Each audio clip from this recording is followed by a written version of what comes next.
ఇలా మీరు ఈ రాష్ట్రంలో 2.5 సంవత్సరాల్లో ఎక్కడికి పోయినా బీఆర్ఎస్ ప్రభుత్వం ప్రారంభించిన కార్యక్రమాలు మా హయాంలో పూర్తయినటువంటి వాటికి రిబ్బన్లు కత్తిరించడమే మీ వంతైంది.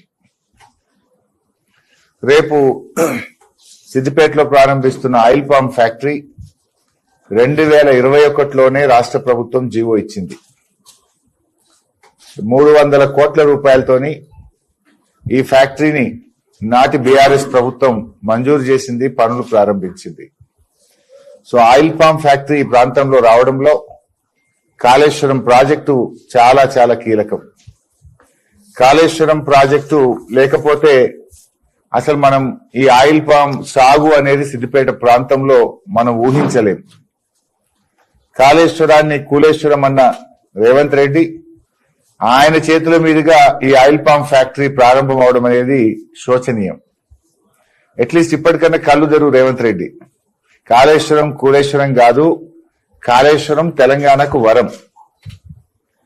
నువ్వు నర్మెటలో ఏ ఆయిల్ పామ్ ఫ్యాక్టరీ ప్రారంభిస్తున్నావో ఆ ఆయిల్ పామ్ ఫ్యాక్టరీకి కూడా 20 కోట్ల లీటర్ల కాళేశ్వరం జలాలే ప్రతి సంవత్సరం ఇవ్వడం జరుగుతుంది. ఆ నర్మెట పక్కనే కెనాల్ పోతా ఉంది. అక్కడ దాకా పోయి నెత్తి మీద నీళ్లు జల్లుకొని నీ పాప పరిహారం చేసుకో. ఆ రోజుల్లో మేము కాళేశ్వరం ప్రాజెక్ట్ కట్టేటప్పుడు మల్లన్న సాగర్ ను అడ్డుకోవడానికి 2 రోజులు నువ్వు అడ్డం పండుకున్నవాడా.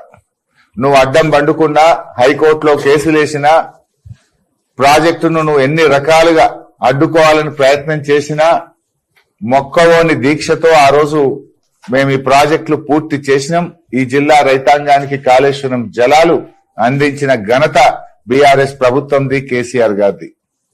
అడ్డం పండుకున్నది నువ్వు, కాళేశ్వరం అడ్డుకున్నది నువ్వు, కోర్టుల్లో కేసులు వేసింది మీరు. కానీ మొక్కవోని దీక్షతో ఈ ప్రాజెక్టు పూర్తి చేసినాం. ఇవాళ ఈ ప్రాంతంలో ఆయిల్ పామ్ సాగైతుందంటే, ఇవాళ ఈ ప్రాంతంలో ఆయిల్ పామ్ ఫ్యాక్టరీ వచ్చిందంటే, రైతులు బంగారం లాంటి పంటలు పండిస్తున్నారంటే ఇదంతా కాళేశ్వరం ప్రాజెక్టు వల్లే. ఇప్పటికైనా చిల్లర మాటలు మానుకో. ఇవాళ అర్థమైందా? నిన్నదాకా కాళేశ్వరం కూలేశ్వరం అన్నావు.